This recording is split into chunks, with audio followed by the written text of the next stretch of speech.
नमस्कार। टीजीएस आज बदलाव सीरीज को लेकर के बालोतरा के कालूड़ी ग्राम पंचायत से हमारे मेहमान पधारे हैं सरपंच साहब दिनेश सिंह जी राजपुरोहित। उनके साथ बातचीत करेंगे उनकी पंचायत की और तमाम राजस्थान के ज्वलंत मुद्दों की, राजनीति कैसे किस तरफ चल रही है, युवाओं का राजनीति में क्या भागीदारी है, इन सारे विषयों को लेकर के सरपंच साहब से बातचीत करेंगे। तो मैं स्वागत करता हूं स्टूडियो में कालूड़ी ग्राम पंचायत से समाज सेवी दिनेश सिंह जी राजपुरोहित साहब का। सर आपका स्वागत है हमारे स्टूडियो में। धन्यवाद। सबसे पहले तो मुझे बड़ी खुशी हुई कि आप युवा होने के बावजूद भी यहाँ देर रात पधारे हमारे स्टूडियो में और राजनीति को लेकर के इतना आप शौक रखते हैं काफी चीजों में। और सरपंच चुनाव लड़ने का आपका ख्याल कहाँ से आया? सरपंच चुनाव लड़ने का वैसे तो मैं राजनीति में 2013 से एक्टिव हूँ। अच्छा। भाजपा संगठन में। अच्छा। लेकिन जो एक जनप्रतिनिधि सेवा का और राजनीति में सेवा करने के लिए आए तो सेवा के लिए एक जनप्रतिनिधि बन के लोगों की सेवा की जाए। ठीक है। और दूसरा क्या है, जब आसपास के गांवों में या गुजरात में जो डेवलपमेंट देखते हैं तो वो डेवलपमेंट देख के गांवों का हमको भी मन में आती है कि हमारे गांव में भी ये सुविधा हो, हमारे लोगों को भी ये मिले। उस हिसाब से हमने भी इस बार मूड बनाया है। अच्छा, वैसे थोड़ा सा मैं आपका परिचय जानना चाहूंगा कि आप किस परिवार से आते हैं और आपकी पढ़ाई वगैरह कहाँ से हुई है? मेरी पढ़ाई गुजरात यूनिवर्सिटी से हुई है, एमएससी। अच्छा। केमिस्ट्री में। अच्छा। और पारिवारिक पृष्ठभूमि में मेरे फादर का बिजनेस है अहमदाबाद में कैटरिंग का। अच्छा जी। तो आप यहीं रहते हैं या वहाँ गुजरात रहते हो? नहीं, मैं ज्यादातर यहाँ रहता हूँ और कभी सीजन में उधर जाता हूँ गुजरात। अच्छा, घर परिवार पूरा यहीं रहता है? घर परिवार यहीं रहता है। अच्छा, कितने भाई बहन हो आप? 2 भाई है, एक सिस्टर है। राजनीति में सिर्फ आप अकेले ही? मैं अकेला ही हूँ। पिताजी कोई राजनीतिक पृष्ठभूमि? कभी कोई चुनाव लड़ा आपके परिवार ने? नहीं, कभी कभी नहीं। तो फिर यहाँ लगता नहीं कि जब परिवार से कोई राजनीति में था नहीं तो मैं शुरुआत मैं कर रहा हूँ, तो कैसी परिस्थिति है युवाओं के लिए? राजनीति कैसी है? राजनीति एक तो आप में देखो, कोई एक चीज का शौक होना चाहिए। अच्छा। कोई भी काम आप शौक से करते हैं और उसमें रुचि होती है तो वो काम सफल होता है। जबरदस्ती वाला काम कोई सफल नहीं होता है। सही बात। तो स्टूडेंट लाइफ में मैं गुजरात यूनिवर्सिटी में अखिल भारतीय विद्यार्थी परिषद का मेंबर था। अच्छा। और वहाँ से थोड़ी घनी जो एक्टिविटी सामाजिक उसमें भाग लेता था। अच्छा। फिर भाजपा संगठन बालोतरा ग्रामीण मंडल में मैं युवा मोर्चा में महामंत्री बना। फिर बाड़मेर जिला में प्रवक्ता की जिम्मेदारी मुझे सौंपी पार्टी ने। अच्छा। युवा मोर्चा में। अच्छा। और 2018 और 19 लोकसभा विधानसभा चुनाव में मैं आहोर विधानसभा से विस्तारक था। अच्छा। 2 साल के लिए। अच्छा। उसके बाद से संगठन में जो भी दायित्व मिलता है उसका निर्वहन करते हैं। फिर तो आप मजे भी नेता हैं। विस्तारक जाने के बाद आदमी कमजोर रहता नहीं है।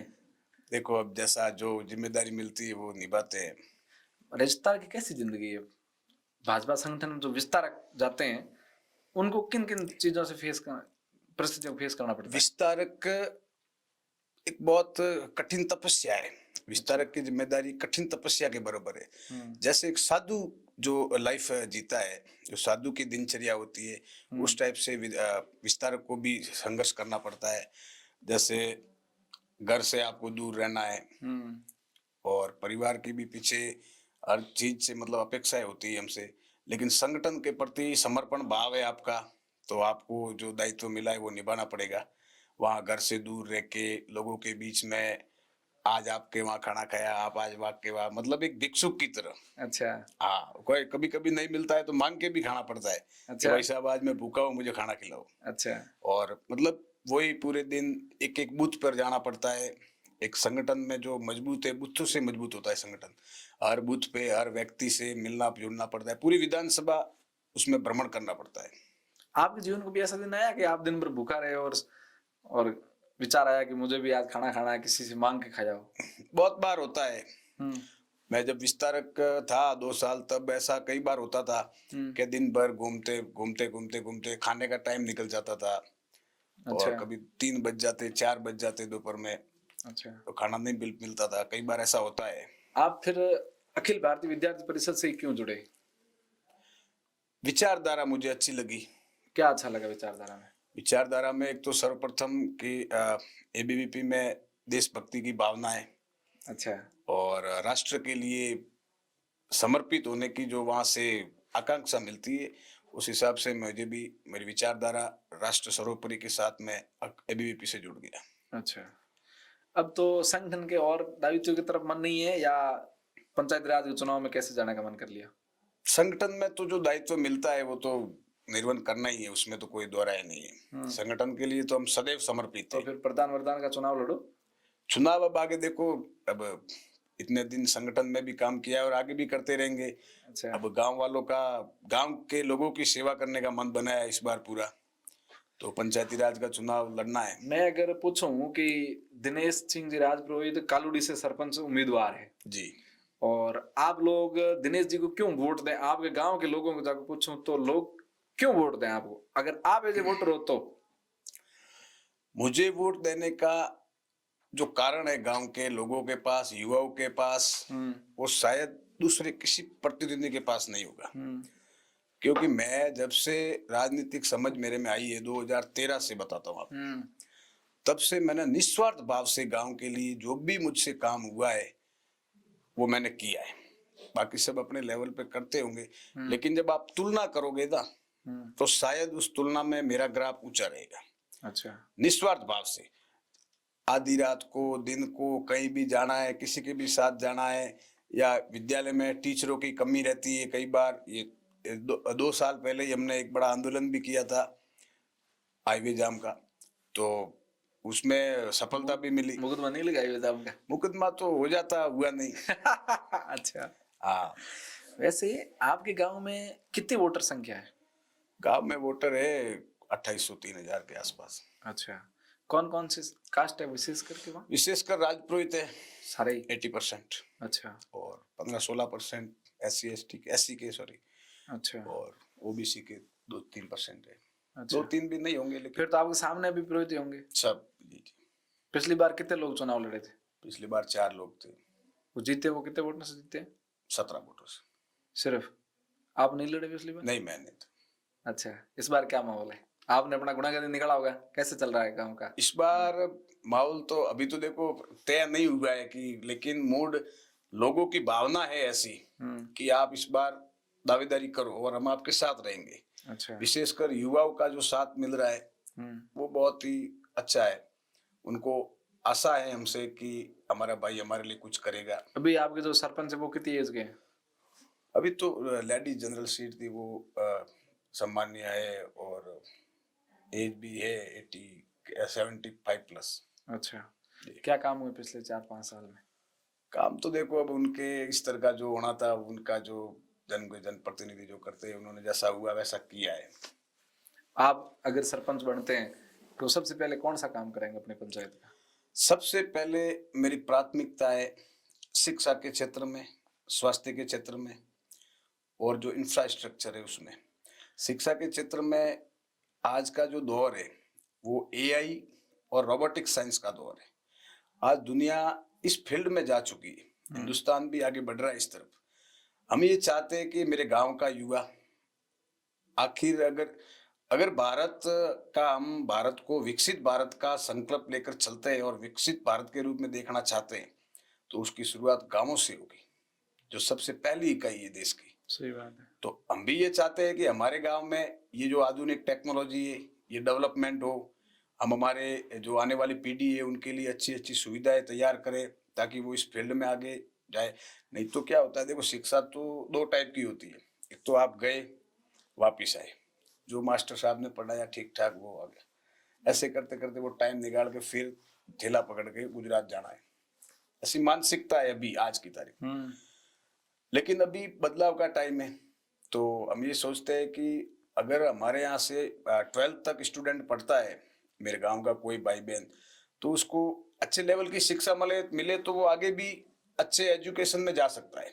उसके लिए हमारा प्रयास पहला यही है कि जिस भी प्रकार से, कहीं से बजट हो, कैसे भी हो, लेकिन शिक्षा के लिए अत्याधुनिक टेक्नोलॉजी डेवलपमेंट करनी है। गांव में एक अच्छी लाइब्रेरी डेवलपमेंट करनी है, जिससे कोई भी वहां आके बैठ सके, और वो भी एकदम निःशुल्क। तीसरी चीज है खेल मैदान। अच्छा, तो शिक्षा और खेल दोनों साथ चलते हैं। मैं कई बार बताता भी हूँ कि शिक्षा के साथ आप खेलकूद भी प्राथमिकता लेके, खेलकूद जरूरी है, जो आपका शारीरिक और मानसिक दोनों डेवलपमेंट करेगा। तो खेलकूद के लिए मैंने 2018 के अंदर, जब वसुंधरा जी की सरकार थी और कर्नल साहब एमपी थे, हम्म। तो उस समय मैंने बाड़मेर जिला परिषद से मेरे स्तर पे ही, उसमें कोई पंचायत का वो कोई, मेरे स्तर पे मैंने 35 लाख रुपए सैंक्शन करवाए थे नरेगा के तहत, अच्छा। और उसमें 5 लाख की कर्नल साहब ने भी मदद दी थी और बोला था कि आप चालू करवाओ, हम आपको सहयोग करेंगे। उस हिसाब से मैंने वो खेल मैदान जो गांव के स्कूल में होना था वो सैंक्शन करवाया था, लेकिन पंचायत की विफलता के कारण वो नहीं हो पाया। अब उनका जो भी है, नहीं हुआ, क्यों नहीं हुआ, वो हुआ नहीं, तो वो रह गया। तो मेरे दिल में तो आज भी वही चीज है अच्छा। कि जब भी मेरी बारी आए कभी, तो मैं सबसे पहले मेरे गांव के बच्चों के लिए खेल मैदान जरूर डेवलप करूं। 40 लाख का क्या प्लान था, कैसा मैदान बनाना था? नरेगा का था, जो ये जनरल बजट में आ रहा है। एक क्रिकेट का ग्राउंड है, बास्केटबॉल है, बैठने की सीढ़ियां है, पतरा का शेड है, टाका है, एक स्टोर रूम है, और उसमें 2-3 ग्राउंड, एक क्रिकेट का और एक वॉलीबॉल, एक बास्केट का, इस टाइप से पूरा अच्छा था वो। अच्छा। जमीन है आपके गांव के स्कूल के पास खेल मैदान के लिए? जी, वो भी जमीन भी हमने अपने स्तर पे वो एक्सिन और जो माप तोल करने वाले पटवारी वगैरह, उन्होंने स्कूल के नाम से कर दी। अच्छा। कितने स्कूल हैं आपके पूरी पंचायत में? मेरी पंचायत में एक सीनियर सेकेंडरी है और एक बालिका है 8वीं या 6ठी तक, और आसपास 2 डाणियां लगती है, वहाँ पे प्राइमरी स्कूल है। अच्छा। शिक्षकों की पूरी व्यवस्था है? शिक्षकों की अभी है। अब तो आपका राज है। हाँ, अब तो इससे आपको फायदा मिलेगा। मुझे कई बार सरपंच बात करते हैं कि अब राज है, राज के बेड़ा रो और सरपंच भी राज रे हिसाब रो बनाओ। तो आप तो अखिल भारतीय विद्यार्थी परिषद और बीजेपी दोनों में रह चुके हैं। नहीं, फायदा मिलता है, उसका बहुत फायदा मिलता है। हाँ। जैसे कि जो भी हमारी मांग होती है तो हम विधायक के पास जाते हैं, तो वो तुरंत उस पे पैरवी करते हैं। और शिक्षा के क्षेत्र में हो गया, फिर इंफ्रास्ट्रक्चर है, तो उसमें गांव की जो सड़कें हैं, जो गलियां हैं, उनमें सुधार लाना बहुत जरूरी है, क्योंकि क्या हालात है अभी सड़कों के? हालात तो अभी ठीक नहीं है।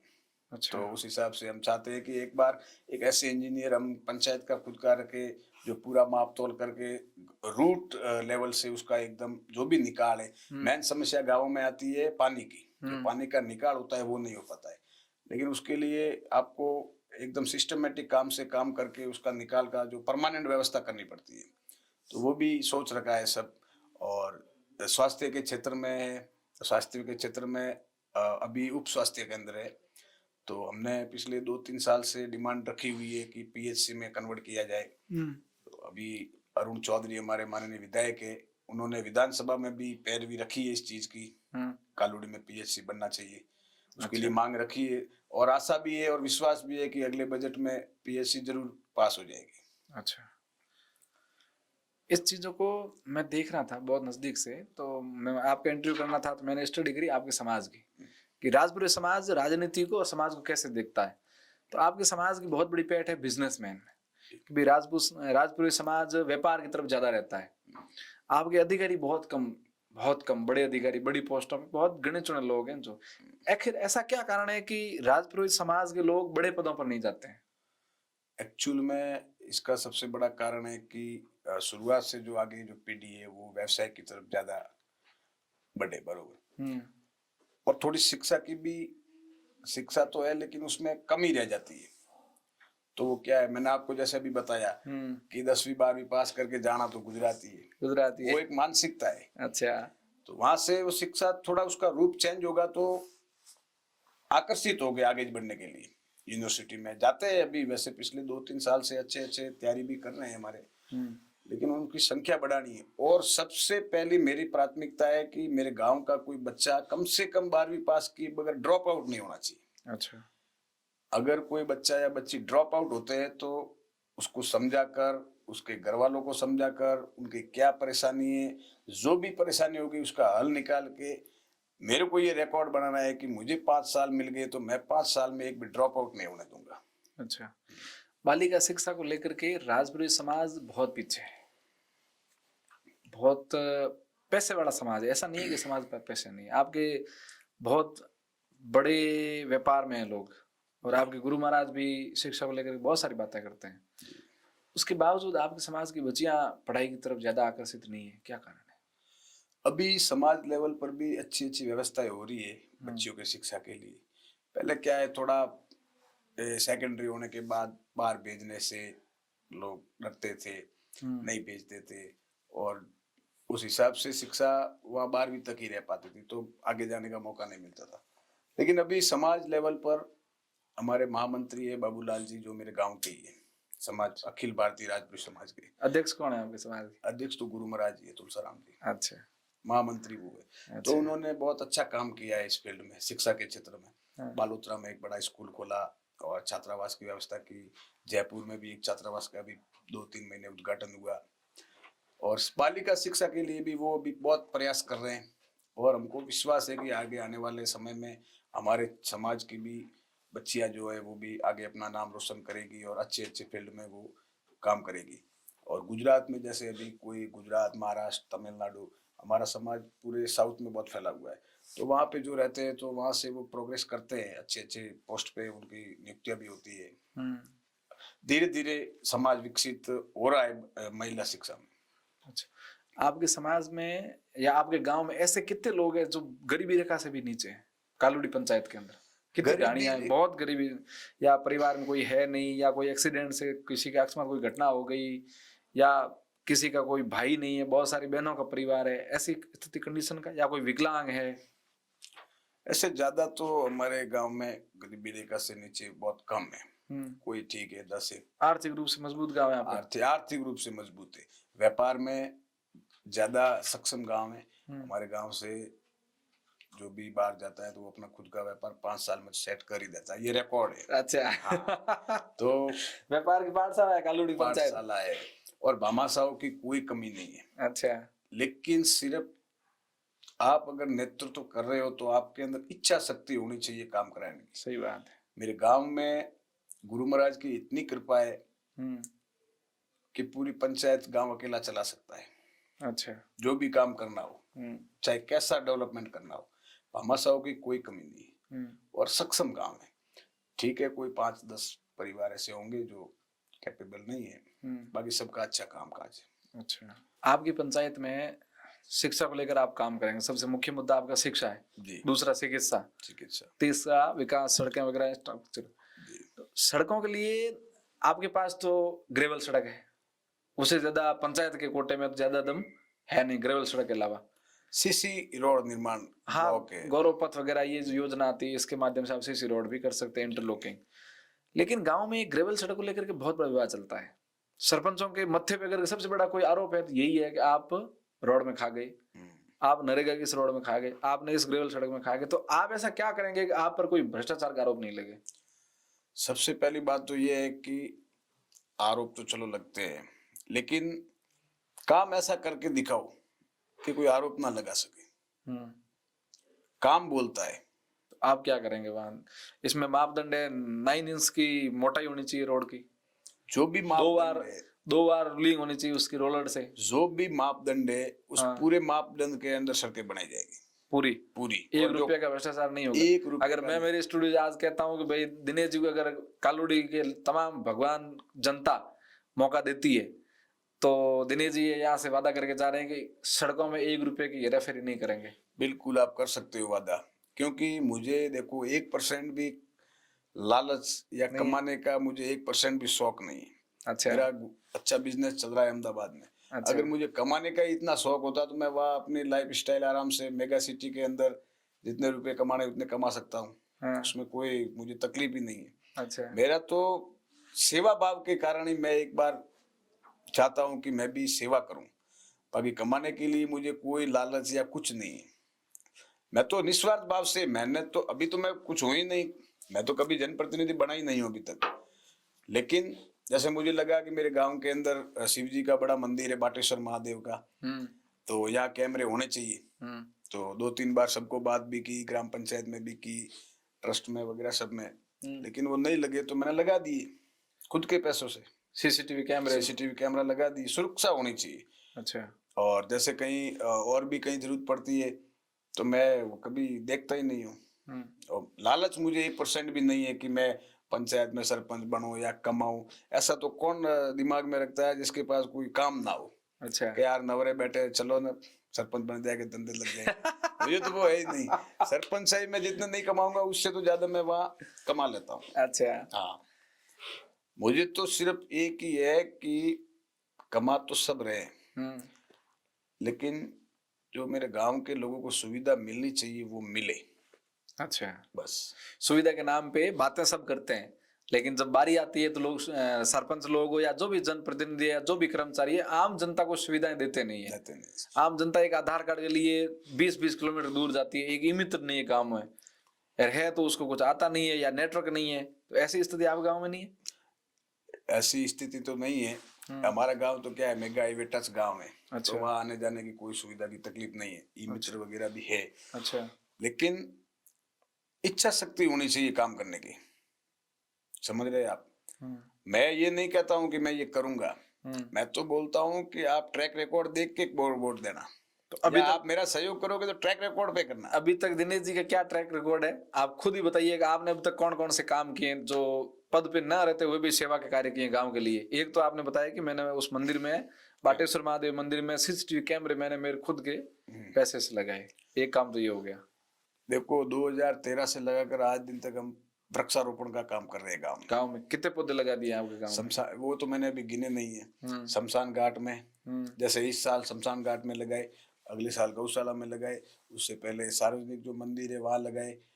अब ऐसे हम फिक्स करते हैं कि सावन का जो महीना आता है वहां पे हमको सबको मिलकर, और भागीदारी भी लेते हैं गांव से, समाज जो अपने जो बाहर बिजनेस कर रहे हैं उनको, एक हमारा जो ग्रुप बना हुआ है उसके माध्यम से पैसे इकट्ठे करके भी पेड़ लगाना कोई बड़ी बात नहीं है। पेड़ तो लगा देते हैं, लेकिन उसका संरक्षण कैसे हो उसके लिए जो व्यवस्था होती है वो पहले करते हैं। अच्छा। ताकि वो सुरक्षित होकर बड़ा हो पाए।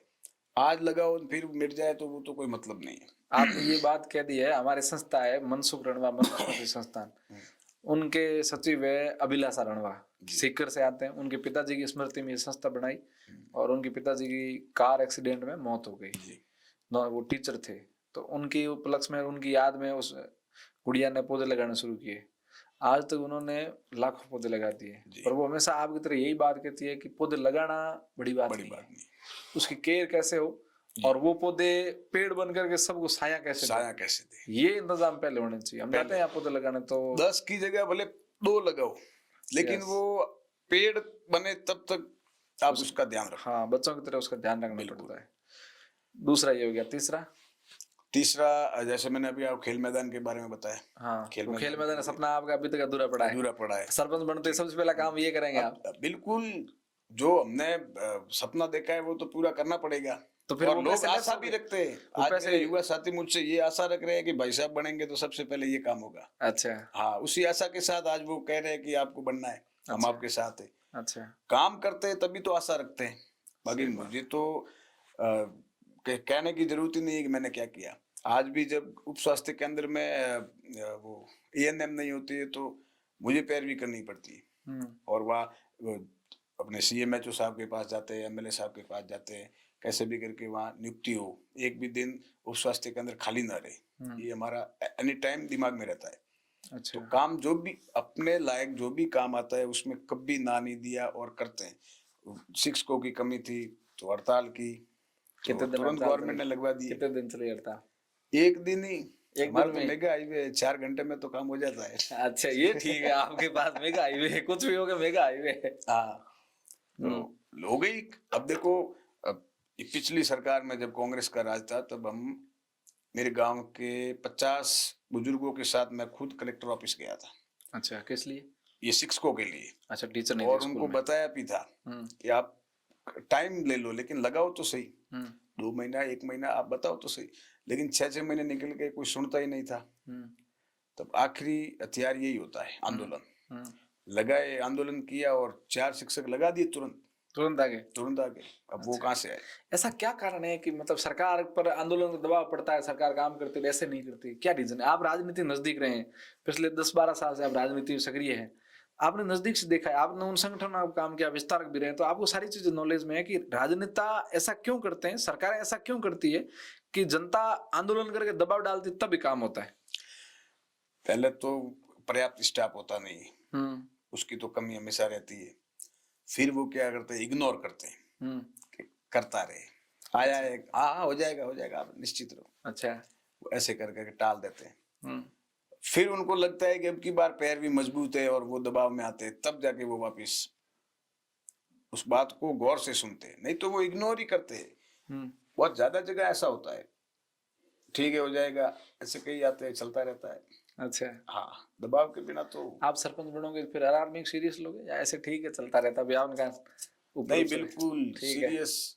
जो भी है वो मेरे लिए तो प्राथमिकता से सम्मानित है, चाहे वो किसी वर्ग का आए, हाँ।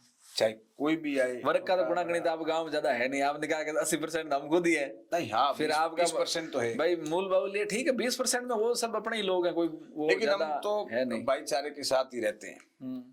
और सब ऐसे ही एक भाई है बस। और कभी आप एहसास भी- होता ही नहीं कि वो है कुछ नहीं। अच्छा। दीनदयाल उपाध्याय योजना से विद्युत कनेक्शन हुए थे, उस योजना के माध्यम से आपका परिवार कोई पीछे रहा है गांव का जिसके विद्युत कनेक्शन नहीं है आज भी? दीनदयाल योजना में हमने पिछले 2 सालों में कम से कम 50 से 60 फाइलें भरी हुई पड़ी है, पेंडिंग है? पेंडिंग है। तो राज आपका है अब तो? अभी तो प्रोसेस चालू हो गया है। अच्छा। हाँ, अब तो प्रोसेस चालू हो गया है, अब तो करवा ही देंगे कैसे भी करके, रुकने वाला ही नहीं है काम। गांव में कितने घर हैं जो अभी भी विद्युत से वंचित है? ढाणियां है कुछ। अच्छा। 50-60 की तो भी फाइल कंप्लीट भरी हुई पड़ी है और वो अगले 2-3 महीने में काम शुरू भी हो जाएगा। आपके गांव में और मीठा पानी? कराया भी है हमने, दीनदयाल योजना में कनेक्शन भी ज्यादा करवाए हैं। अच्छा। और हमारे तो सिस्टम में जब भी काम करने का मौका मिलेगा तो हर 1 महीने में एक कैंप लगाएंगे। किसका? ये जो भी सरकारी योजनाओं का लाभ है, हाँ। और उस कैंप के माध्यम से जो भी सॉल्यूशन है वो तुरंत करवाना, कहीं ज्यादा भटकने की जरूरत नहीं। ये अच्छी पहल है केंद्र की या स्टेट गवर्नमेंट की जो भी योजना है, हम मैं खुद महसूस करता हूँ कि 60 से 70% लोगों को तो पता ही नहीं है कि क्या योजना है, और वो चूकते कहाँ पे पता होता है तो अभी वो कागजी कार्रवाई में चूक जाते हैं। व्यवस्था ही ऐसी बनाएंगे कि सब एक ही लाइन में बैठेंगे। अच्छा। हाँ, खर्चा होगा तो होगा, लेकिन हर महीने में एक बार ऐसी व्यवस्था करेंगे। बड़ी घोषणा करें समझा। बिल्कुल। आप गांव के सारे लोग ये वीडियो सुनेंगे और नहीं कर पाए तो फिर लोग आपके जब भी खींचेंगे फिर? नहीं, दूसरी बार कभी बोलूंगा ही नहीं कि लो मुझे मौका दो। अच्छा। हाँ, अगर ये मैं जो बोल रहा हूँ वो नहीं कर पाऊँ ना। हाँ। मैं आपको एक बात बताता हूँ, मैंने गुजरात की जो डेवलपमेंट है ना, वो बड़ा नजदीक से देखा है। अच्छा। हर गांव में दूध की डेयरी, गवर्नमेंट तरफ से मित्र मंडल, गवर्नमेंट के, ऐसी ऐसी सुविधा है कि हम कल्पना भी नहीं करते। अच्छा। क्या फर्क है राजस्थान में और गुजरात के विकास में? बहुत फर्क है, फर्क बहुत है। वहाँ देखो हर क्षेत्र में आपको मिलेगा, वहाँ पे दूध की डेयरी तो हर गांव में है, ठीक है, और छोटी मोटी हर बैंक की शाखा मतलब आपको गांव में भी मिल जाएगी। अच्छा। आप गांव बैंक है? मेरे गांव में बैंक नहीं है। तो आपका ये विचार नहीं है कि बैंक की शाखा? बिल्कुल, बैंक की शाखा, बैंक तो जरूरी है। अभी देखो ये ऑनलाइन का जमाना है, डिजिटल इंडिया चल रहा है, डिजिटल इंडिया तो चल रहा है, लेकिन उसमें बैंकों की आवश्यकता ही है, बैंक के अलावा तो कुछ होता ही नहीं है। तो इधर 10 किलोमीटर पे टापरा गांव है, वहां जाना पड़ता है, इधर 8 किलोमीटर भूखा गांव है, वहां जाना पड़ता है। अच्छा। अब वह विचार करो, एक गांव के अंदर 5-6 गांवों के लोगों का वहां पे एक साथ होगा तो कितनी भीड़ होगी।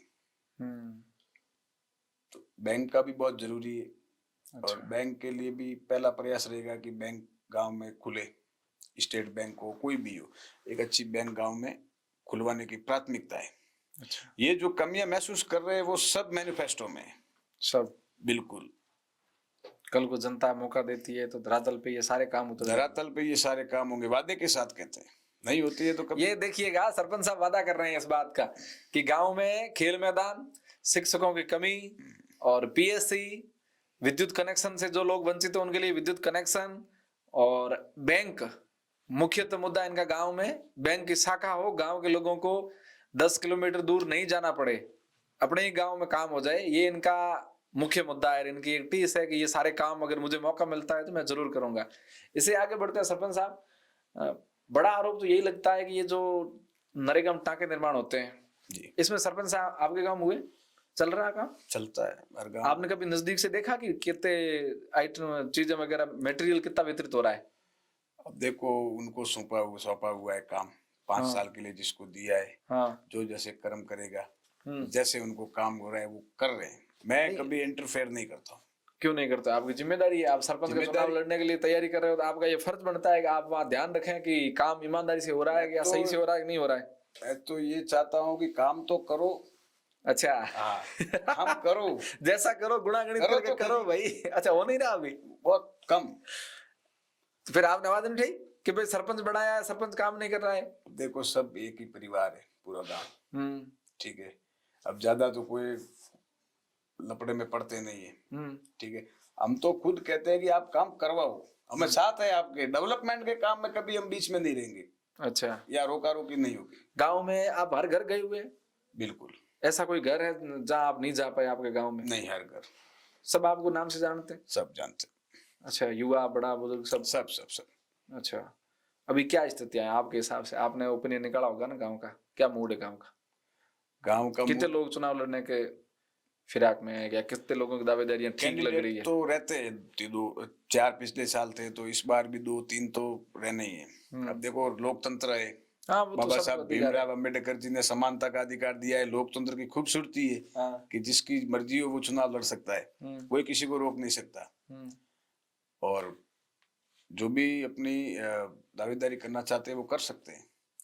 जिसने कुछ किया होगा और धरातल पे जिसका काम बोलेगा, उसको जनता मौका दे देगी। बाकी चुनाव लड़ना तो सबका अधिकार है।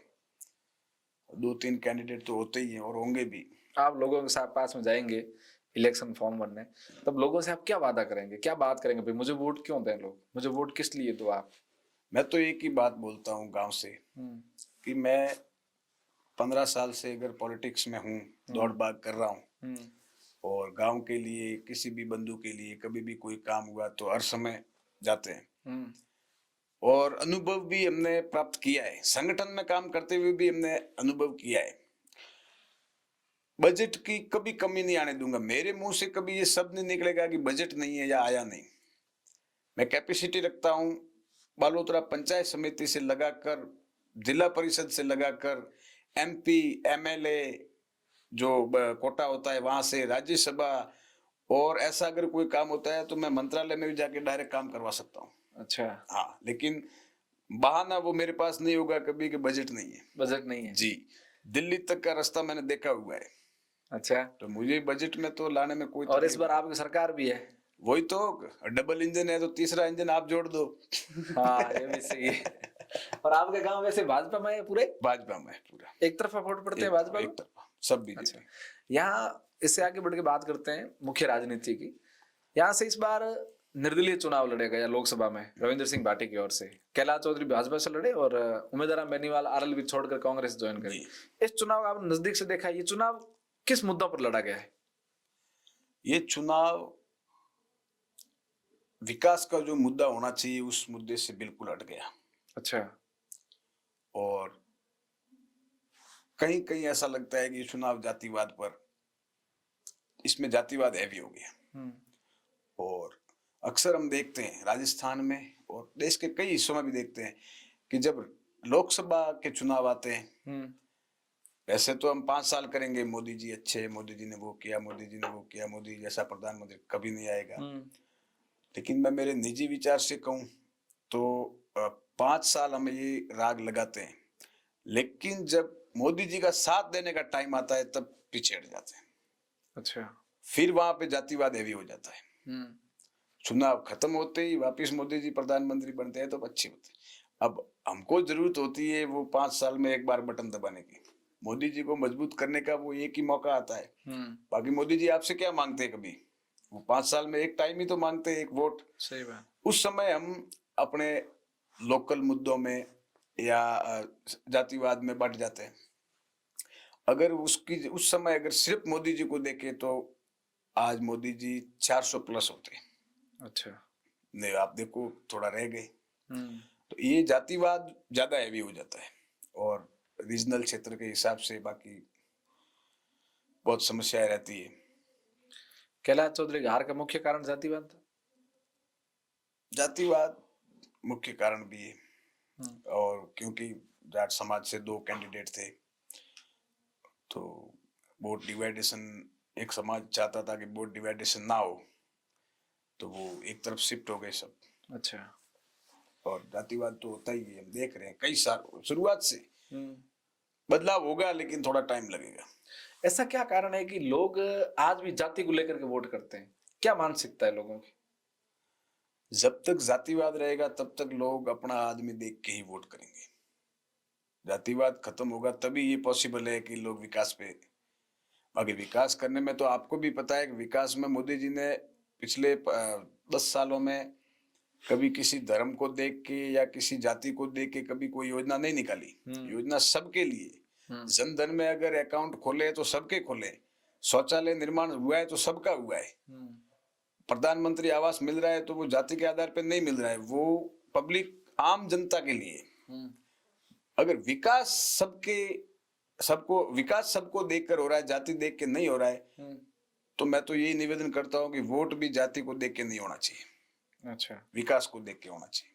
फिर भी लोग तो गुजरात में आप देखो इतना डेवलपमेंट हुआ है, उसका कारण है कि एक सरकार को उन्होंने 5 से 7 बार मौका दिया है।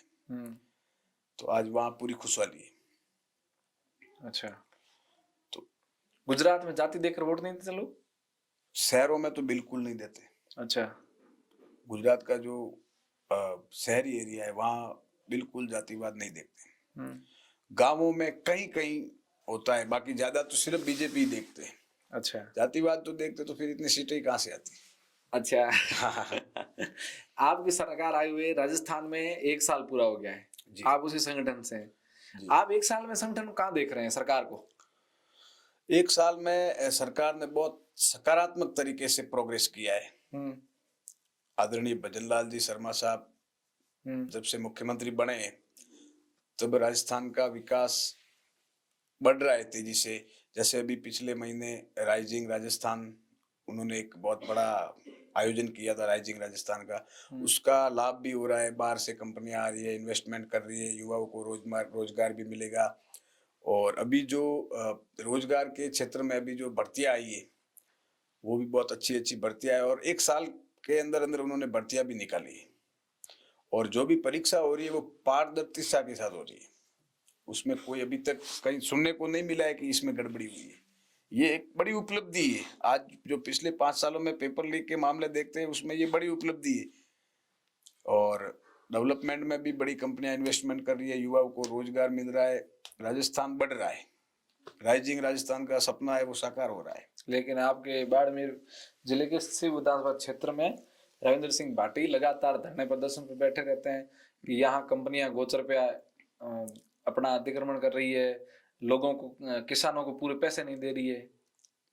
वो तो देखो अब उनका जो गोचर का है वो क्या पैरामीटर है, गवर्नमेंट रिकॉर्ड में क्या दर्ज है, वो अपने को तो पता है नहीं। हमारे तो विधानसभा दूर पड़ती है। आप कैसे देखते हैं रविंद्र सिंह भाटी को? रविंद्र सिंह भाटी पर्सनल बोलूं तो एक अच्छे व्यक्ति है। अच्छा। और उनका जो व्यक्तित्व है वो लोगों को बहुत प्रभावित करता है। अच्छा। बिल्कुल अच्छे व्यक्तित्व है और प्रभावित करने वाले हैं, लोगों को अपनी ओर आकर्षित करते हैं। उनकी जो राजस्थानी भाषा में बोलने की टेक्निक है, एक तो बाड़मेर जिले के हिसाब से उनकी भाषा भी वो अच्छी भाषा है, तो वो उसका भी उनको बहुत फायदा हो रहा है। और संघर्षशील आदमी है। ठीक है, अब देखो जो क्या होता है क्या नहीं होता है वो सब अलग बात है। आपकी पार्टी ने पहले उनको ज्वाइन कराया, फिर उन्होंने चुनाव लड़े, वो बड़े लेवल का मुद्दा है, उसमें तो हम कुछ कह नहीं सकते। अच्छा, कभी रविंद्र सिंह को आप भाजपा में देख रहे हैं वापस भविष्य में?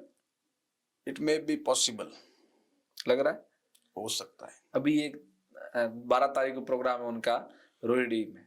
वो गवर्नमेंट का डिपार्टमेंट है, गवर्नमेंट ने क्या नहीं किया? वो तो आरोप ये लग रहे हैं सोशल मीडिया पर कि भाजपा ने ये बैन करवा दिया।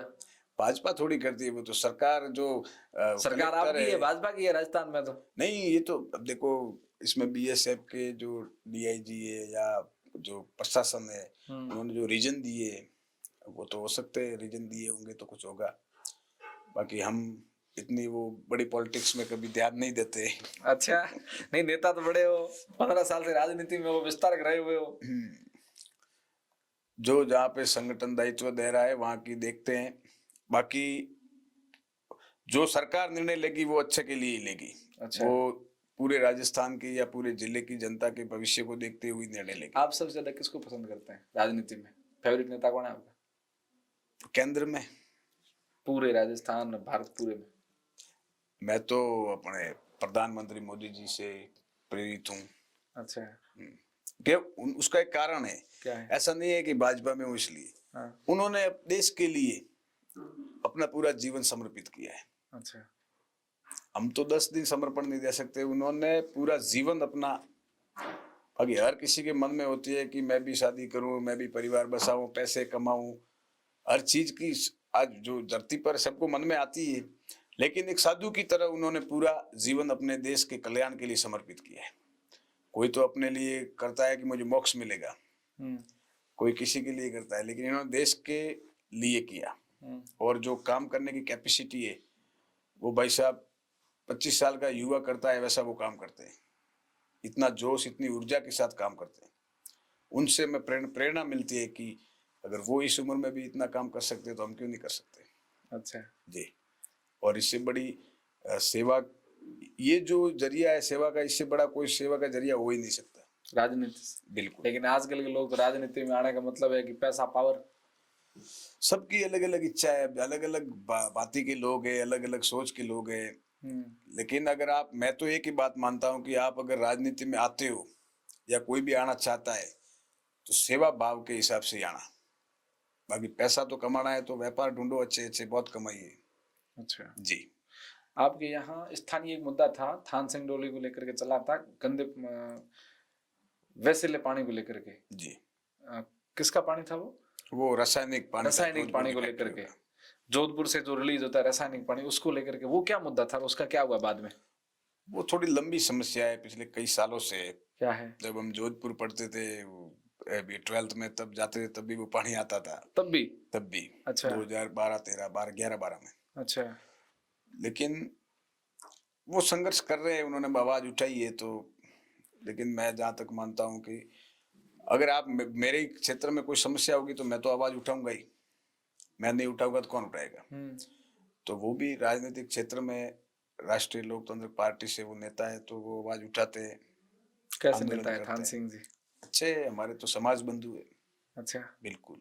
कल को अगर थान सिंह जी वहां से चुनाव लड़ते हैं कांग्रेस से तो आप किसको वोट करेंगे? हम तो विचारधारा, समाज को नहीं देखेंगे, जाति को नहीं देखेंगे। विचारधारा, राष्ट्र सर्वप्रथम, समाज भी है, सब है, लेकिन परिस्थितियों के अनुरूप पार्टी और विचार, वो अपनी विचारधारा से लड़ रहे तो हम भी विचारधारा से लड़ेंगे।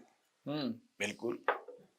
थान सिंह जी को भेजूंगा मैं ये वीडियो कि आपके बंधु आए थे, उन्होंने कहा कि वो अपने अलग लड़े, हमारा सामने लड़ेंगे। क्लासमेट है मेरे। हाँ। कैसे व्यक्ति हैं? मैंने इंटरव्यू किया था उनका कैसे पानी को लेकर के। जी अच्छे। हाँ बिल्कुल। लालची नहीं है, स्वार्थी नहीं है। वो मैं नहीं कह सकता। आपके क्लासमेट है, आपको पता है। क्लासमेट, देखो क्लासमेट होते हैं भविष्य आपके उधर पढ़ाई, जब पढ़ाई करते हैं ना तब तो कोई किसी को लालच नहीं होता है। अच्छा तो ये लालच, लेकिन संघर्ष करते हैं तो उनको भी परिणाम मिलेगा अवश्य। भी हम भी ये चाहते हैं कभी न कभी तो। और आप नेक कार्य करोगे और साफ सोच के साथ काम करोगे तो पब्लिक भी आपसे जुड़ेगी। ऐसा तो है नहीं कि ठीक है विचारधारा की लड़ाई है, विचारधारा अलग अलग हो सकती है, मैं मेरी विचारधारा से, वो उनकी विचारधारा से। अच्छा बिल्कुल। आपके समाज में मृत्यु भोज बैन है या चल रहा है आज भी? मृत्यु भोज तो वैसे तो बैन है, बैन लिमिटेड है। मृत्यु भोज जो पहले न्यात वगैरह बड़ी लेवल पे होती थी वो सब अभी बैन है। अच्छा। ठीक है, गांव के जो भाई लोग हैं वो सब करते हैं, वो छोटा मोटा होता है। बड़े आयोजन जो पहले होते थे वो हमारे समाज का, राजपुरोहित समाज का, अखिल राजपुरोहित समाज का ब्रह्मधाम आसोतरा पे एक सम्मेलन हुआ था 2019 में। तब सभी गांवों से प्रतिनिधि आए थे। अच्छा। हर गांव से प्रतिनिधि आए थे और उन सबका वहां पे जैसे एक संसद चलती है वैसे संसद टाइप में एक प्रोग्राम चला था 3 दिन का। अच्छा।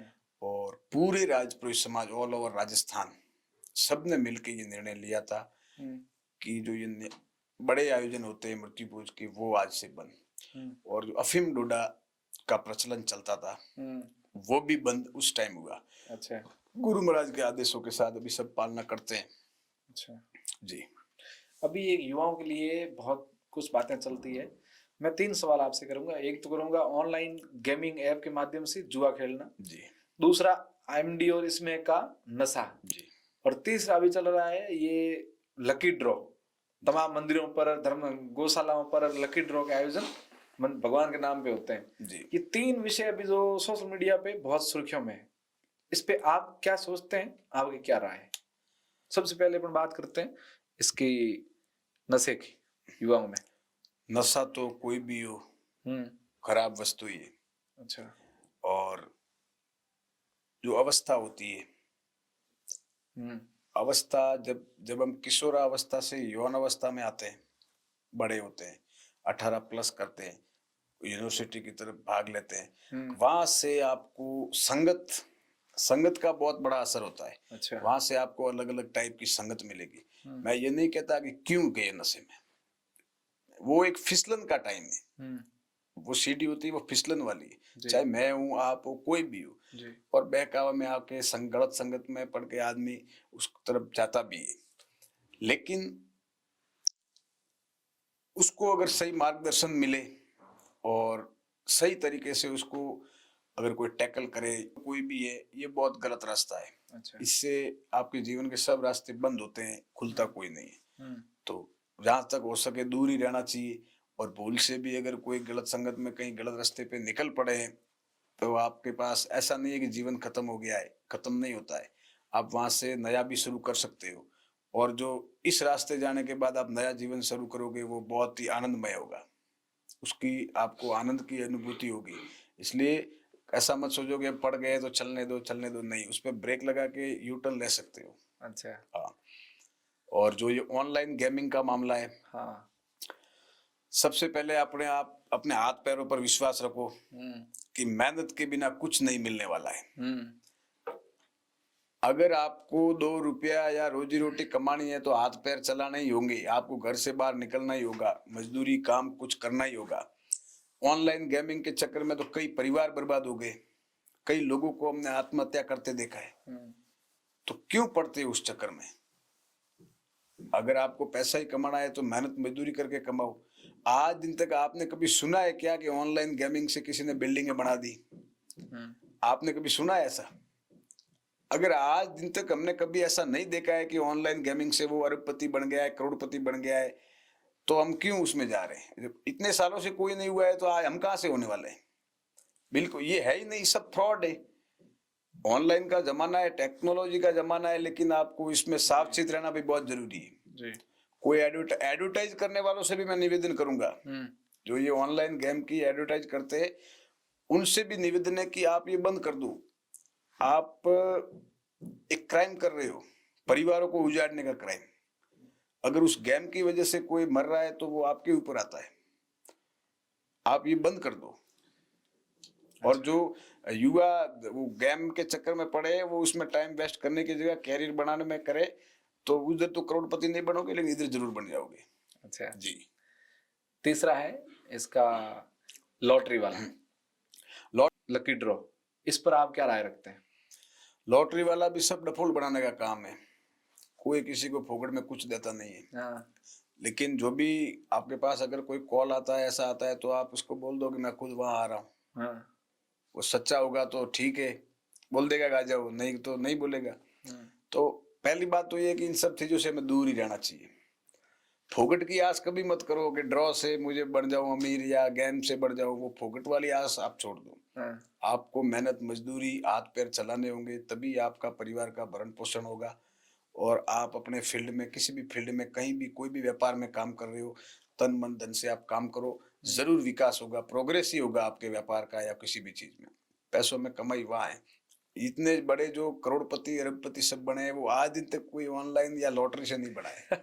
सब मेहनत मजदूरी से बने। क्या बात है, आपने बहुत तीखी और सही बात कह दी। बना ही नहीं कोई, बना हो तो सही बात, बिल्कुल कोई नहीं बना। तो हम क्यों उस चक्कर में जा रहे हैं? अच्छा। जहाँ कोई हमारा लेना देना नहीं। और सबको पता है कि आजकल इतना फ्रॉड चल रहा है, सब आदमी को पता है, लेकिन खुद के ऊपर कभी कॉल आ जाता है तो वो चक्कर में पड़ जाते हैं। अब तो भारत सरकार ने कॉलर ट्यून भी लगा दी है कि ये फ्रॉड कॉलर से आपको बच के रहना है। बच के रहना है। हाँ, फोन लगाते ही पहले एडवर्टाइज ये आती है। हाँ। लौटते हैं वापस गांव की तरफ। अगर आपको मौका जनता देती है तो आपके क्या क्या मुद्दे रहेंगे, वो सीधे आप जनता से अपील करिए। अगर गांव, मेरे युवा साथी, हम्म। मेरी माताएं बहनें, मेरे पिता तुल्य बुजुर्ग अगर मुझे गांव का सेवा करने का मौका देते हैं, तो पहला ये वादा है कि मैं विकास में कभी कमी नहीं रखूंगा। और शिक्षा के क्षेत्र में स्कूल जो है वो बालोतरा जिले का टॉपर स्कूल बनाऊंगा एजुकेशन में, अच्छा। आधुनिक टेक्नोलॉजी के साथ।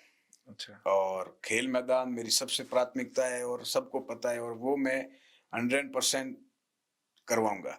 जी। और उप स्वास्थ्य केंद्र को पीएचसी कन्वर्ट कराने की जिम्मेदारी मेरी रहेगी।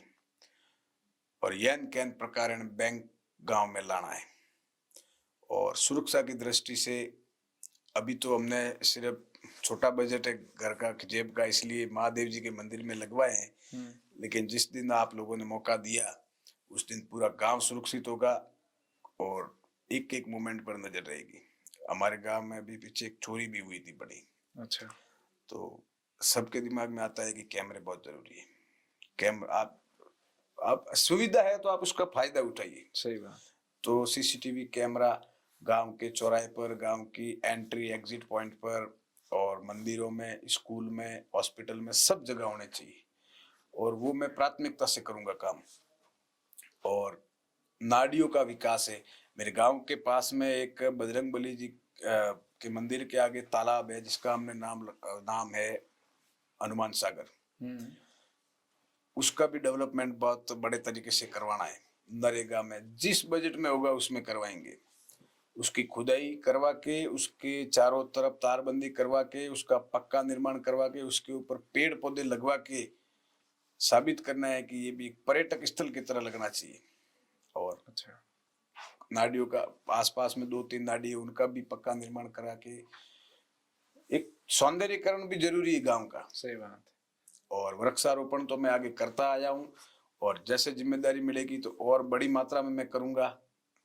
स्वास्थ्य के क्षेत्र में, शिक्षा के इंफ्रास्ट्रक्चर में मैं सड़कें बनाना हो, चाहे भवन बनाने हो, सब प्राथमिकता के साथ मैं वादे के साथ काम करूंगा।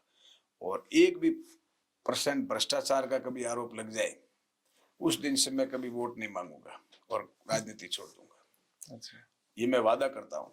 अब आपको मेरे ऊपर विश्वास करना है। मैं तो आपसे आपका बच्चा होने के नाते अपील ही करता हूँ। और मुझे एक ही लालच है, मेरे मन में लालच है। बिना लालच के कभी राजनीति नहीं होती भाई साहब। मुझे एक लालच है कि मेरे गांव का नाम बालोतरा जिले के टॉप में और राजस्थान के टॉप 10 में कैसे आए। अच्छा। ये मुझे लालच है। अच्छा। जी। तो मैं इसी लालच के साथ काम करूंगा कि मेरा गांव टॉप कैसे आए।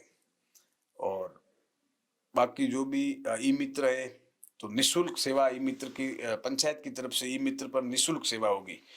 आपको जो भी काम करवाना है आप निशुल्क करवाएं। और समय समय पर कैंप का आयोजन होगा। सरकारी योजनाओं का जो भी डिपार्टमेंट है वो सब वहाँ आके आपका हाथों हाथ काम करेंगे। एक टीम भी ऐसी बनाएंगे जो इस पे पूरी मॉनिटरिंग करेंगे। वार्ड पंचों को भी ऐसा काम दिया जाएगा। ऐसा नहीं है कि वार्ड पंच बन गए तो फिर वो फ्री है, नहीं।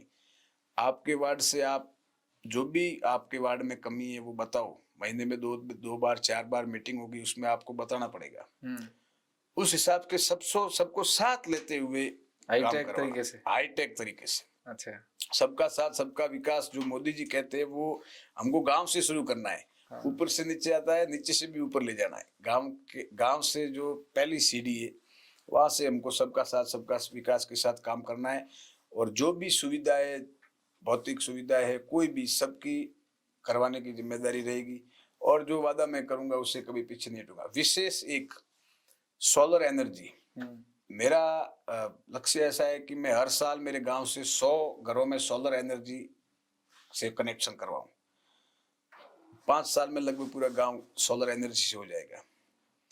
तो सोलर एनर्जी के क्षेत्र में भी बड़ा काम अभी तो सरकार ने बहुत योजना निकाली है, आपको सब्सिडी दे रहे हैं। आप छोटा सा लगवाओ, बड़ा लगवाओ, आपको सब्सिडी मिल रही है। उस हिसाब से सोलर एनर्जी में भी गांव आगे बढ़ेगा। हो सकता है आने वाले समय में मेरा गांव गवर्नमेंट को बिजली देगा कि आप यूज करो। अच्छा। और उसका जो पैसा आएगा वो गांव के विकास में काम आएगा। पंचायत की तरफ से हर सुविधा होगी। और काम तो मैंने बहुत देखे हैं, इसलिए मेरे भी मन में है कि मेरा गांव भी डेवलपमेंट हो। बाकी मुझे कोई लालच है नहीं, व्यापार मेरा चल रहा है अच्छा, पैसे कमाने हैं तो मैं वहां कमा लूंगा।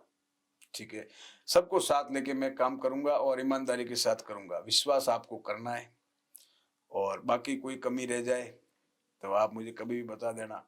और मार्गदर्शन और सीनियर सिटीजन के मार्गदर्शन के अंडर काम करेंगे, और कोई किसी का दबाव हम लेते नहीं है, अपने विवेक से।